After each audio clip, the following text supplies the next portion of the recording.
그래서 소설 구성을 놓고 볼 때 라주미힌을 이 아부도치아, 그러니까 두냐하고 엮어준 거는 되게 잘한 건 것 같아요. 그거를 이제 로자가 오빠죠. 이게 그리고 친구가 본능적으로 이제 알아차리고 너한테 어머니하고 여동생을 부탁한다고 이제 그렇게 또 얘기를 하고 두냐한테도 이제 걔는 정말 좋은 친구라고 성실하고 사람을 사랑할 줄 알고 이런 얘기를 합니다. 그거를 또 라주비인한테 얘기를 하죠. 내가 두냐한테 이런 얘기를 했단다. 하지만 네가 두냐를 사랑하는 것 같다라는 얘기는 두냐한테 하지 않았어. 왜냐하면 두냐 스스로 알 테니까 뭐 이런 식의 얘기를 하죠. 후반부에서 이제 이미 이제 모든 게 다 막장으로 이제 치달을 때. 그리고 여기서도 드러나지만 도스옙스키 소설 속의 인물들은 남일에 정말 관심이 많고요.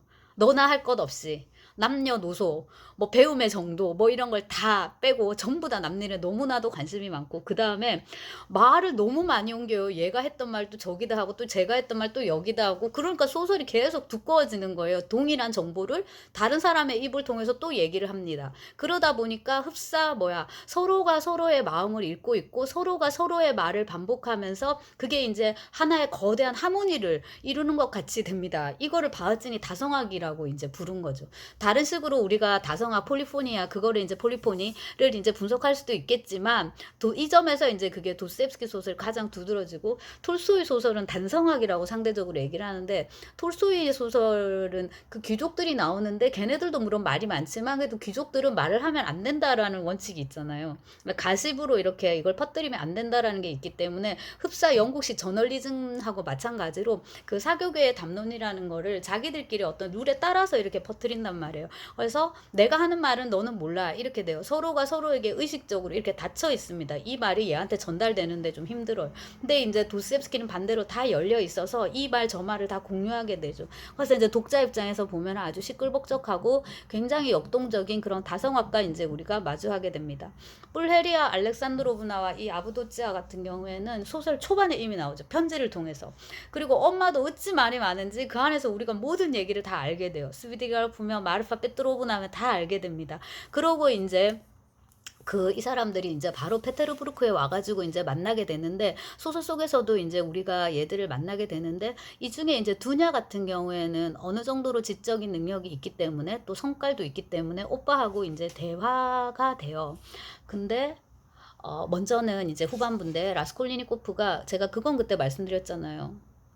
없을 때는 되게 사랑했는데 막상 눈앞에 나타나니까 참을 수가 없다고. 그 다음에 이제 후반부로 간 다음에 그 두냐가 없을 때 일부러 이제 엄마 집에 들려가지고 엄마랑 이제 이별을 하게 됩니다. 이 부분도 되게 잘 썼는데 엄마 제가 멀리 가요. 엄마 저를 위해서 기도해 주세요. 하느님의 엄마의 기도라면 들으실지 몰라요. 로자 정말 떠나는 거냐? 오래 걸리니 언제 오니? 막 이런 식으로. 근데 여자 특유의 촉. 이 경우에는 이제 엄마 특유의 촉으로서 촉이 딱 와가지고 아 얘한테 되게 큰 일이 있구나라고 이제 생각을 하는 거죠. 근데 여기 이제 이 가족 라인의 이 인물들은 다 이제 그런 식으로 라즈민도 그렇고 얘가 이제 살인하고 이랬을 거랑 당연 생각을 못 하니까 뭔가 이런 그 사상적인 그런 단체에 연루됐을 거라 생각하고 나중에 이제 그 로자가 형을 받아가지고 시베리아까지 가게 됐을 때 어머니도 그런 쪽으로 생각을 하는 거예요. 뭐 예를 들면 반란죄나 뭐 이런 걸로 인해서 뭐 참수되거나 이런 식으로 예를 들자면 이런 표현이 나오는 건 아닌데 그러니까 그걸로 인해서 너무 이제 이 심려가 너무 커지다 보니까 결국 이제 엄마는 이제 죽게 되는데 여기 이제 이별 장면에서 나 자신보다도 내가 엄마를 더 사랑했다고 막 이런 식으로 너무 막 절절하게 묘사가 되고 막 엄마도 엉엉 울고 근데 심파가 너무 지속되니까 참을 수가 없어가지고 엄마 이제 됐어요 진짜 그만 갈게요 이러고 이제 떨치고 나오는데 드디어 라스콜리니코프는 어머니로부터 해방되었다 풀려났다 이런 표현이 있습니다. 이권에 여러분 한 432쪽부터 한번 쭉 읽어보시고 요런 이제 심리주의적인 어떤 그런 장면인 거죠. 근데 도스옙스키 이런 걸 좀 잘 못 써요. 그러니까 이게 가족 로맨스인데 이른바 가족 로맨스는 톨스토이가 잘 씁니다. 왜냐하면 멀쩡한 집안에서 태어나서 멀쩡하게 잘 자라고 그 다음에 숙모며 삼촌이며 이모며 각종 시스터 인노 각종 뭐 브라더 인노 그 다음에 뭐 앤트니 뭐니 뭐 이런 엉클이니 뭐가 많잖아요. 이런 사람들하고 같이 더불어 이렇게 어울려 살면서 이제 거기서 갈등을 겪지만 그거를 또 해결하기도 하고 이런 식으로 살아왔기 때문에 굉장히 조화로운 가족 로맨스는 톨스토이 소설을 통해서 여러분들이 보셔야 되고요. 도스옙스키의 이제 인물들은 아까 그 저기 뭐야 마르멜라도프 집안이 보여주듯이, 그 다음에 여기 라스콜리니코프도 협소하지만 아빠는 죽었지만 지금 세 명이 가족인 거잖아요. 이 사람들이 보여주듯이 그 앞에 썼던 작품 중에 학대받은 사람들로 번역된 소설이 있습니다. 우니션의 아스카르블리오니 해서 이렇게 굴욕을 당하고 막 상처받은 이런 뜻이거든요. 더 injured and insulted 뭐 영어로 이렇게도 번역을 하고요. 더 humiliated 뭐 injured 이렇게도 번역을 하는데, 굴욕 당하고 모욕 당하고 수모 겪고 상처받고 막 이런 사람들이라 뭐 콩가루인 건 말할 필요도 없고, 그러니까 서로 감정이 너무 넘치는 거 다 막 부둥켜안고 울고 아니면 언성 높여서 스캔들이고 막 이래서, 그리고 이제 자기도 이거를 쓰면서 그렇게 그러니까 도스옙스키 자신도 그렇게 막 내가 이 장면을 잘 쓰는구나 생각했던 것 같지 않고요. 그나마 이제 요거를 쓸 때는 미혼이어가지고 또 그냥 이거는 제가 볼 때 그냥 판타지인데, 아들 엄마라면 이렇게 만났을 거야. 그다음 오빠하고 여동생이라면 이렇게 대화할 거야. 여동생이라면 오빠를 위해서 이런 걸 할 거야. 이렇게 해서 이거 이제 머리로 쓴 판타지고요.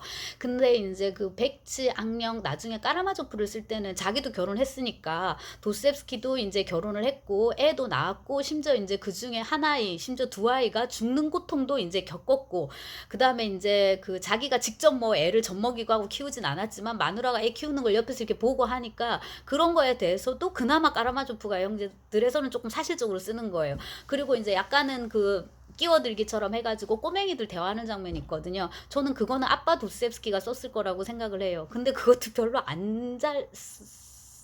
안 잘 썼다기보다는 그런 류의 장면은 다른 작가들이 더 잘 쓸 수 있다 이렇게 표현할 수 있을 것 같고, 요 장면도 이제 마찬가지입니다. 그리고 이제 두냐를 찾아가서 그다음 이제 집으로 오는데 두냐가 기다리고 있어요. 이제 두냐는 범행 이후에 이 라스콜리니코프의 범행 이후에 지금 후반부인데 소냐를 만나고 왔어요. 그리고 이제 알게 되는 거죠. 아, 오빠는 그렇게 큰 일을 치르고 나서 그 누구보다도 소피아 세메노브나를 찾아갔다. 이 여자는 지금 우리 오빠에게 가장 필요한 사람이고 어떤 일이 있어도 오빠도 또한 그녀도 서로 버리지 않을 것이고 뭐 등등등 이런 걸 이제 직감한 거죠. 네, 다 잘 됐고요. 그러고 이제 오빠를 만나려고 오빠 방에 와 있는 거예요. 근데 여기서 이제 두냐랑 얘기를 하는 장면을 보면 두냐는 이런저런 정황을 이제 알고 있어요. 그래서 여러분 그 2권의 443쪽 정도부터 이제 조금 자세히 보시면 좋을 것 같은데, 그 죄에 대해서 얘기를 하는 거예요. 오빠가 그렇게 이제 뭘 하겠다 반성하고 뉘우치고 하는 것만으로도 일단 죄의 절반은 씻은 거다. 이거는 근데 범행을 저지른 사람의 입장인 거고 당한 사람의 입장에서는 자, 아무튼 이제 쉽지 않습니다. 그랬더니 여기서 라스콜리니코프가 버럭한다는 소리가, 제가 읽어드리겠습니다. 죄라고 무슨 죄를 말하는 거냐. 저추잡하고 해로운 일을, 가난한 자들의 피를 쪽쪽 빨아먹는 아무에게도 필요 없는 전담보 노파를 죽였으니 40가지 죄악은 용서받을 텐데 그것이 죄란 말이냐. 나는 그것을 죄라고 생각하지도 않고 그 죄를 씻을 생각도 없어. 이런 식으로 말을 하는 거예요. 사람을 죽여놓고. 이제 여기서 이제 어릴 때 읽었을 때는 막 되게 공감했던 것 같은데, 이러면 안 됩니다, 여러분. 지금 사람을 죽였고, 그 다음에 이제, 자, 이 대목, 이러이러이러하게 못된 할머니를 죽였으니까 자기가 다른 죄악을 용서받을 수 있다. 네가 뭔데? 라고 이제 우리가 물을 수 있겠죠. 그러니까 라스콜리니코프 네가 뭔데 감히 네가 법의 집행자가 되느냐. 근데 이제 이런 식의 소재를 다룬 문화 콘텐츠는 굉장히 많아요. 일본 만화나 뭐 영화나 뭐나 다 많죠.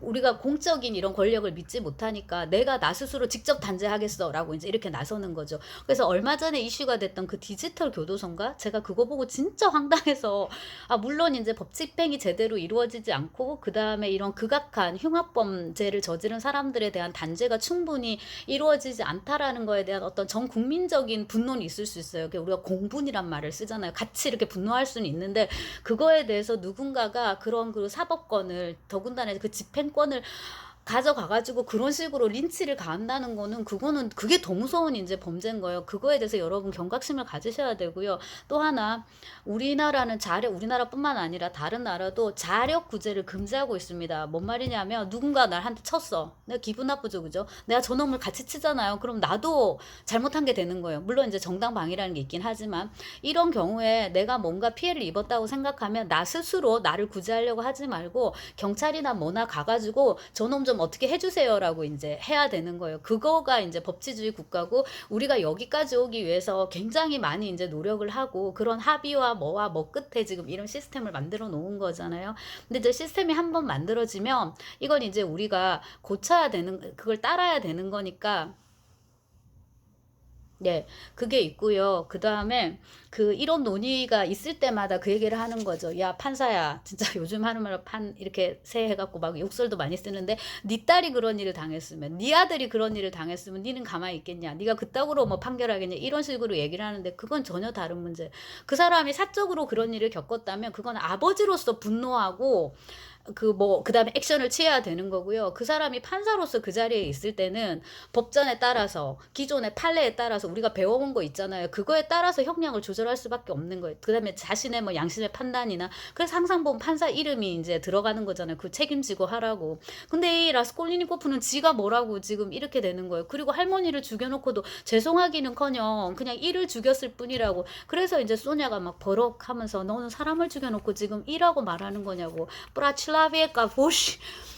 네, 다 되게 러시아어로는 이제 쉬운 것들인데 그 부분 자체는 굉장히 막 격정적이죠. 그래서 제가 지금 이제 소냐로 가려고 합니다.